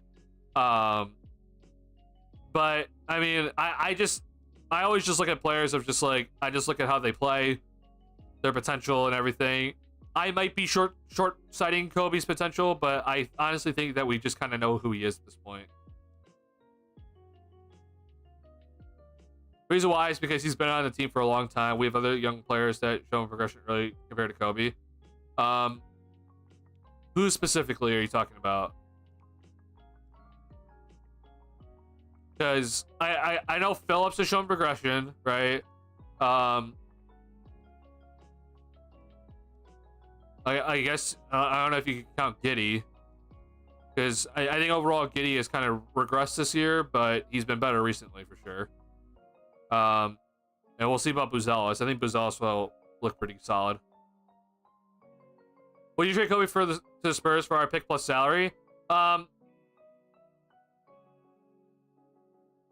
It would matter what else is coming back. Like, for example, I'll bring this up really quickly before I do end stream.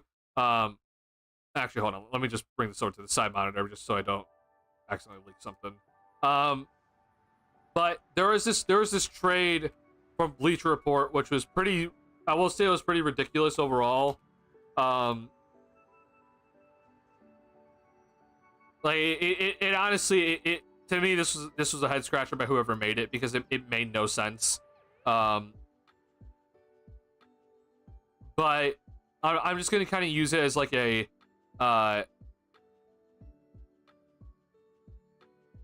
it's kind of like a baseline to kind of work off of. So because it does involve the Spurs, if you're wondering. Where the hell is it? Sorry, hold on. I'm trying to pull this up, but Bleacher Report's being stupid.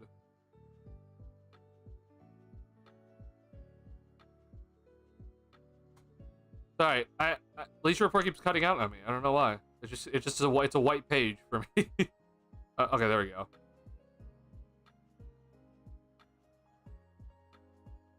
Okay.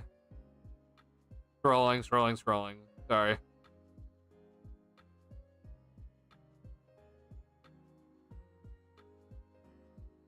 Okay.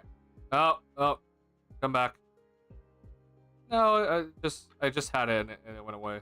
Oh, here it is.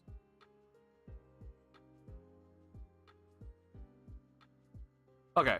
So, let's just read this really quickly. You guys tell me what you think personally, because this was funny as hell to me. Okay, so Bleacher Report. I'm just gonna quickly scroll up because I don't know who this was written by. This was written by Dan Favelli or Favel or Favel. I don't know how to say that. I do apologize. I hate getting names wrong. But it's written by Dan from Bleacher Report. Okay. This trade came up and I was just like, I don't know what this guy's thinking, but sure. This was the trade. Okay. The Bulls would receive Keldon Johnson, Blake Wesley, their pick back, Charlotte's first round pick, which will most likely turn into 2 seconds, Chicago's own 2025 pick, second round pick back, which was straight into the DeMar DeRozan deal, Atlanta's 2027 first round pick, and Cleveland's 2030 second round pick for Javon Carter and Kobe White.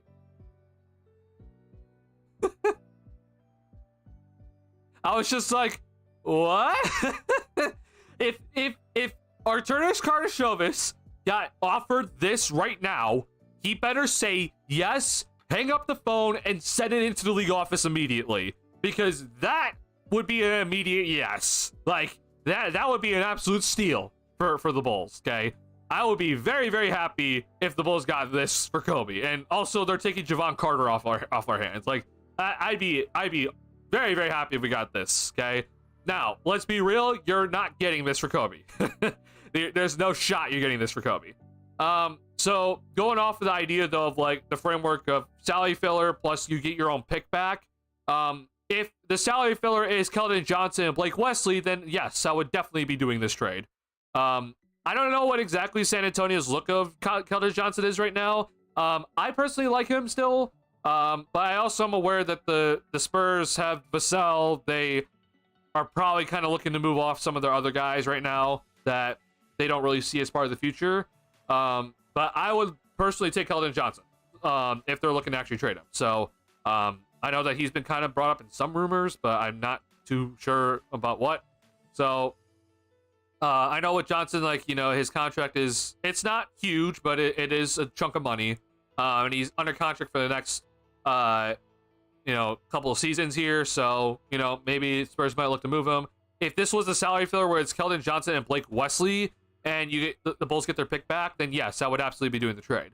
Now, let's say, for example, if it's Zach Collins, and you get like Malachi Branham, I probably wouldn't do the trade. I think I could get better for Kobe. If the Spurs are willing to throw in like multiple second-round picks, then yeah, I'd probably do it. But I would not just be trading Kobe White for Zach Collins and like Malachi Branham, just to get our pick back. That's not enough. I think I can probably get something better for Kobe right now. Not saying that we get, we're guaranteed a first-round pick or anything, but what I do think that when it comes to Kobe, that I could either get like a first-round pick from him, like that's probably, in some way or shape or form protected, but then, or you can get, or like a first-round pick without any sort of salary fillers that like clock up your salary cap space,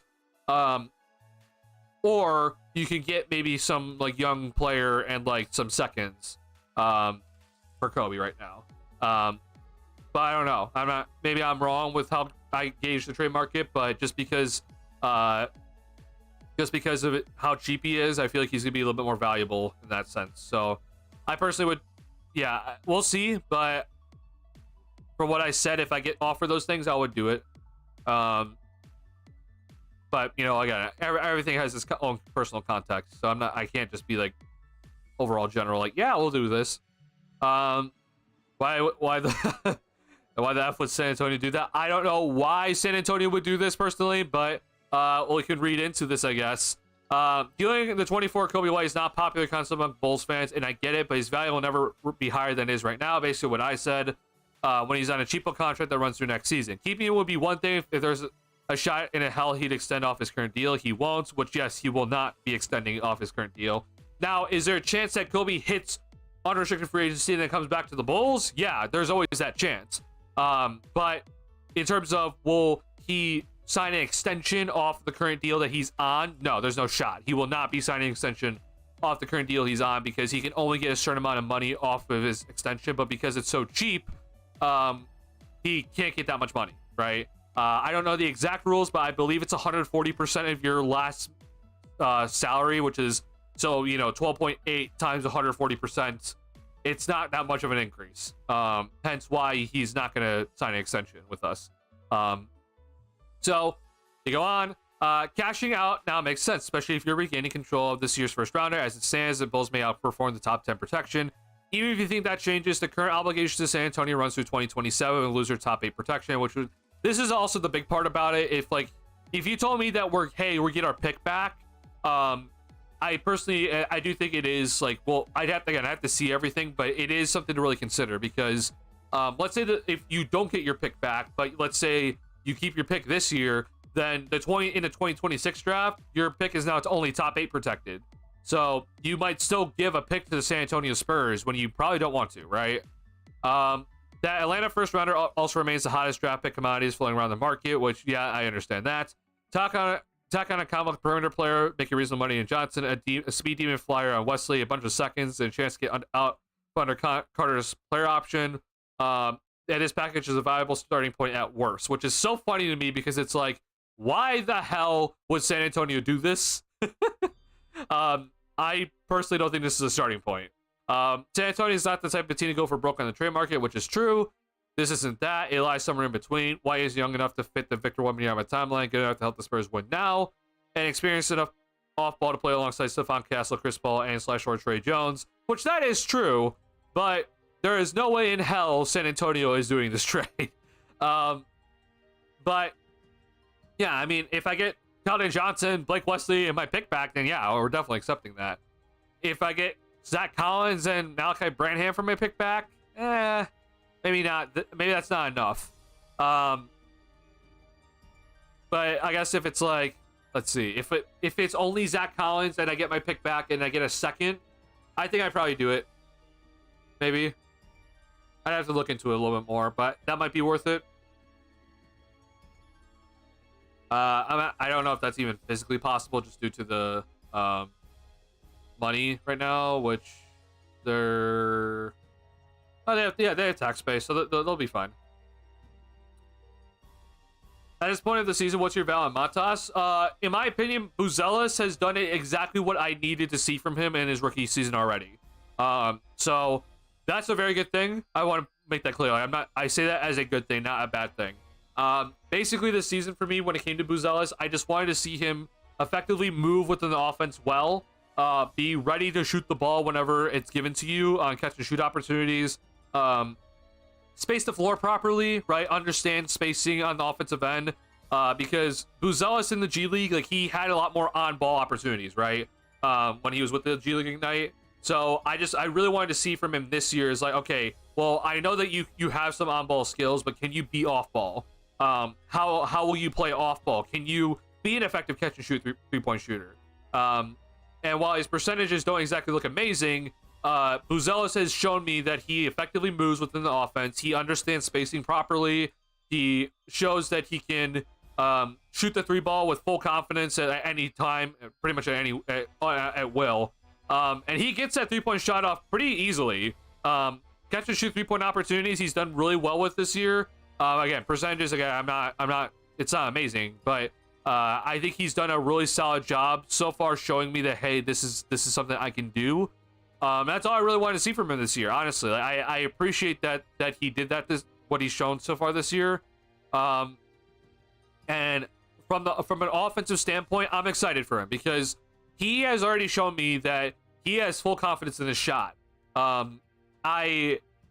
The one thing with Pat that's always been the problem with him is that the players and coaches have basically begged him to shoot open looks. With Buzelis, he will be willing to launch a shot even if he's contested, right? If the shot's contested, he is willing to launch it. If a defender's closing out onto him, he is willing to launch it, right?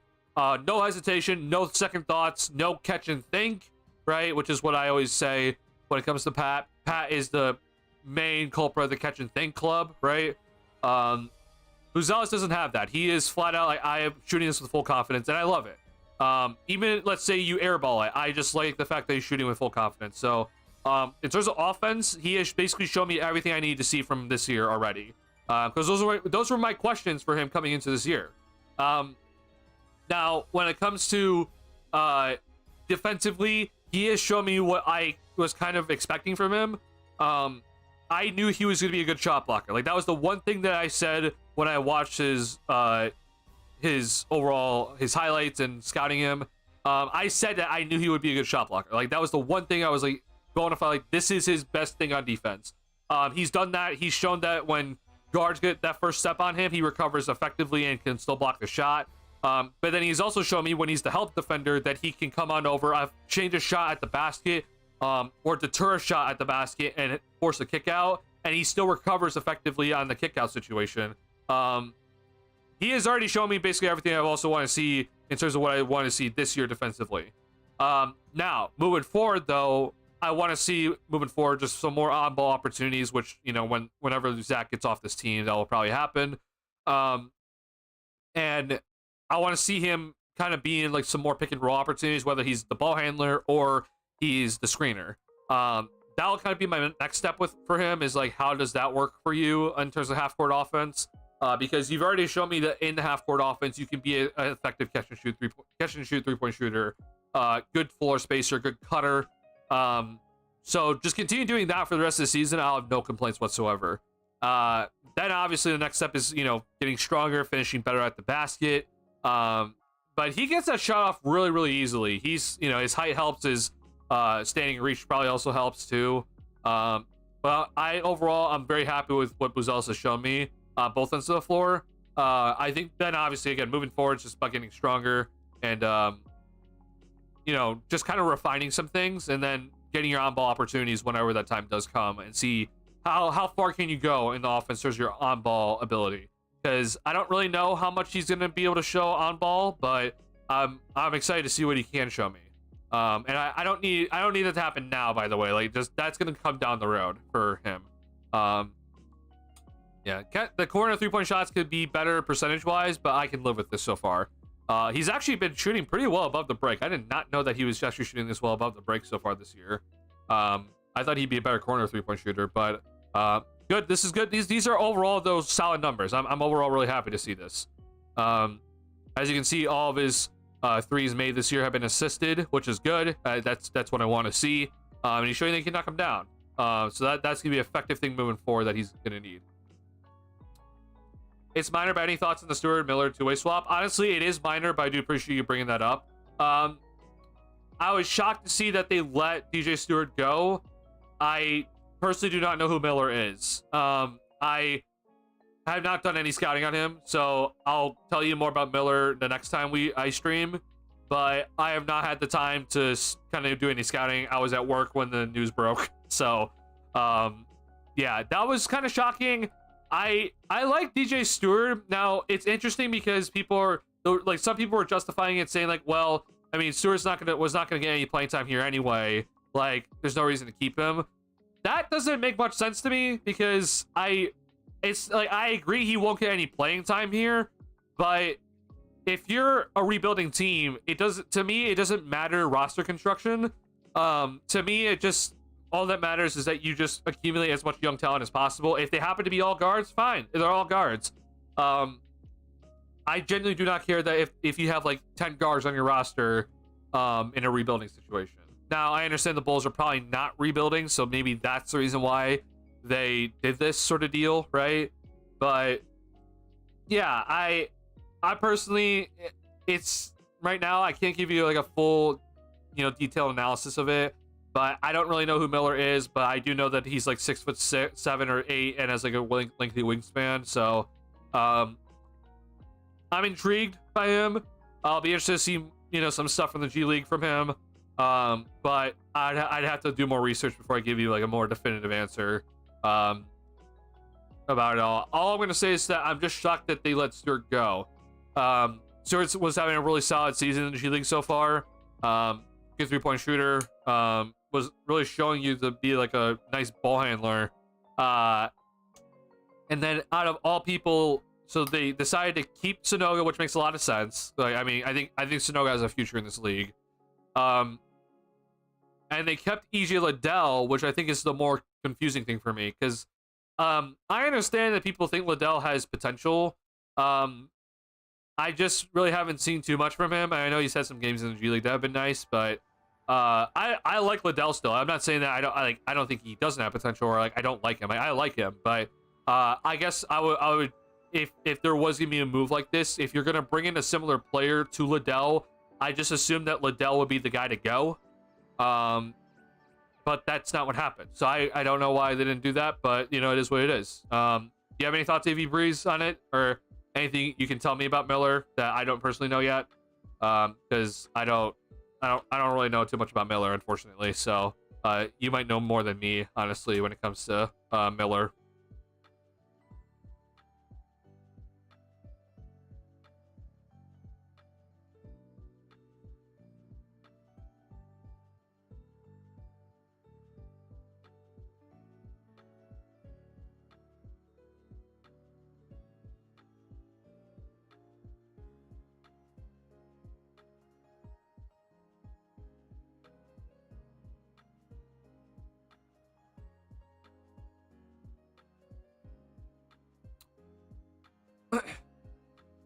Don't know much more than Sky and the stat line and some highlights. Seems like weird time for the move in general.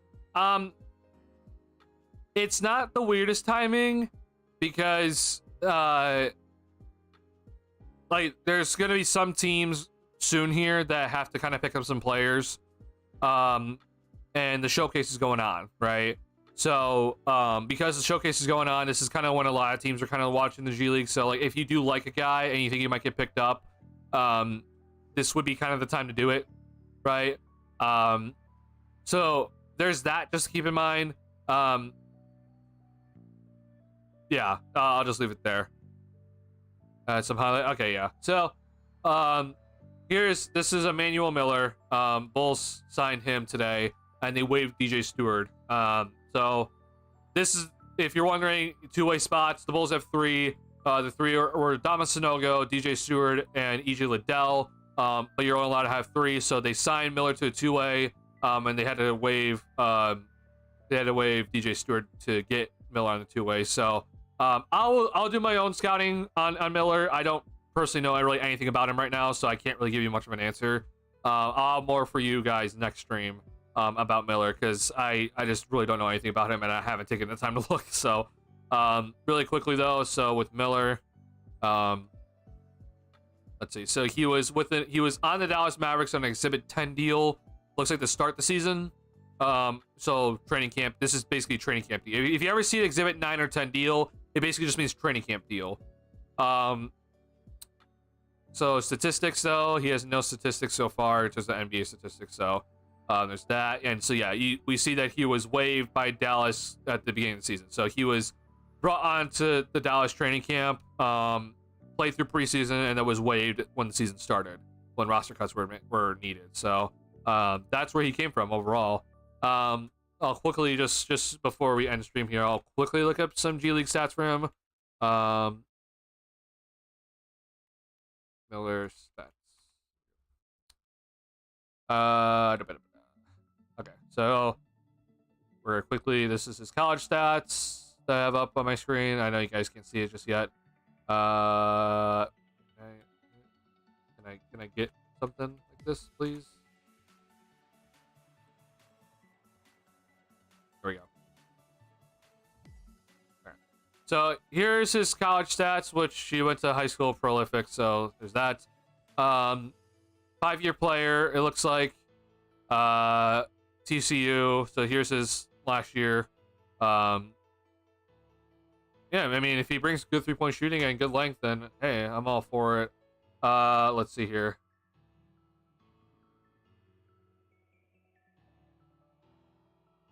Where is...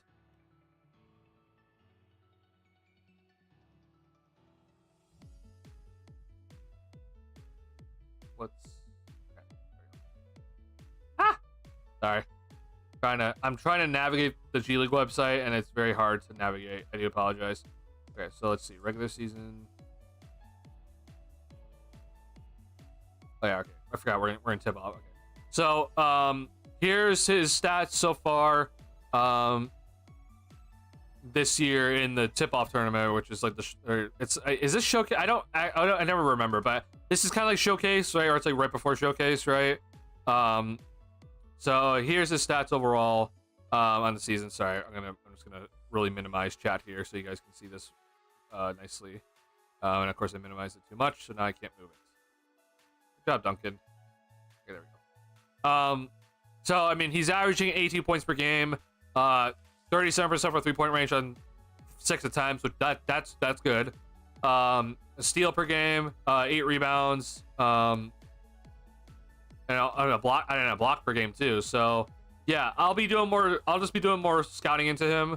Obviously, you know, these are just stats. I need to see the eye test. But I mean, these are pretty damn good stats overall.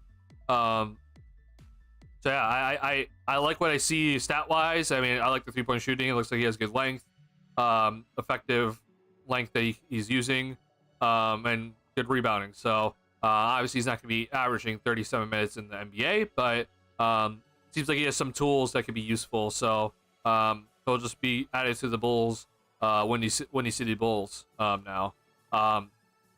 Quick look though, I just do want to see here if I can quickly bring up the one search I have on this website is Malcolm Hill. It's funny. Windy City Bulls. This is preseason. Let's go tip-off tournament. Yep. So here's Bulls tip-off. So they're 5-11. And we're gonna go to players really quickly.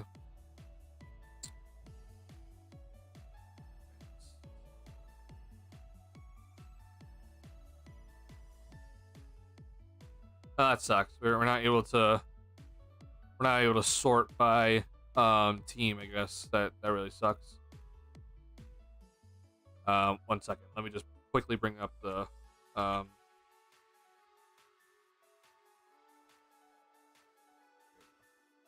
right. We'll use real GM. Oh yeah, this works. Yeah. Oh yeah. So forget Duarte, forget Buzelis. These guys don't count. If you did not know, Javon Freeman Liberty is back with the team, so he's looking pretty solid here. Liddell, this is his numbers. So maybe they think of Liddell as like a big man, like a mobile, like undersized big man moving forward. Because that's kind of how he's been used with the Bulls team and not the Windy City Bulls, right? So maybe that's kind of the thought process with him. And so like you wanted another wing in a sense, or a new wing, so you went and got Miller. So maybe that's the thought process for for this whole thing, so I'm not entirely sure. Here's Sanogo's stats though. Sanogo's averaging 16 points per game on 10 rebounds and 1 block per game on 60% shooting, which is good. So yeah, I'm intrigued by Miller, I will say. I mean, he's 24, so again, I don't know how much better he'll get, but I'm intrigued. I mean, that's some size and potential 3-point shooting that the Bulls could definitely use moving forward. You know, or just in general, right? So I'm intrigued. I'll do my own personal research though on him moving forward. All right. If you have not already hit the like button on the stream, please do. It helps me out a lot. Thank you guys a lot for coming to the stream tonight. Really quickly before I do end stream, I just wanted to give a big thank you to all you guys. And we're gonna preview the next game. So Bulls play tonight. It's Saturday. Tomorrow is obviously big football day. Bears don't play. Bears just suck. But it's a big football day. So that's important.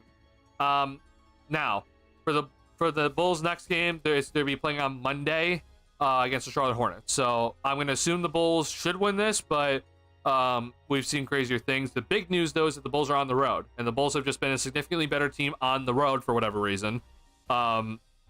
So they should go and probably win this in Charlotte, even if LaMelo is playing. So 6 p.m. Central Time for the Bulls for this game. Stream should be about 8:30 p.m. Central Time. If around then, whenever the game ends, should be around 8:30 p.m. Central Time. So I'll see you guys then. Thank you guys so much for hanging with me tonight. Thank you for sticking with me through all the tech issues tonight. I do apologize about the tech issues. From my mic to my internet. I don't know why that's been happening.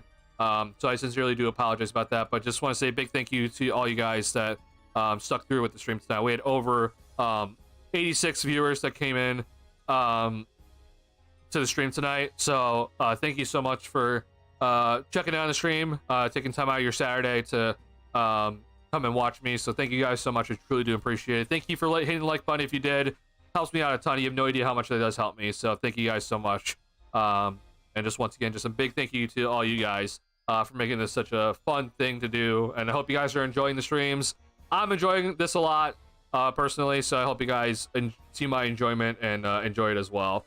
Thank you for making this such a great season overall. It's all thanks to you guys. So thank you guys so much. Have a good night. Be safe. And I'll see you guys on Monday. Peace.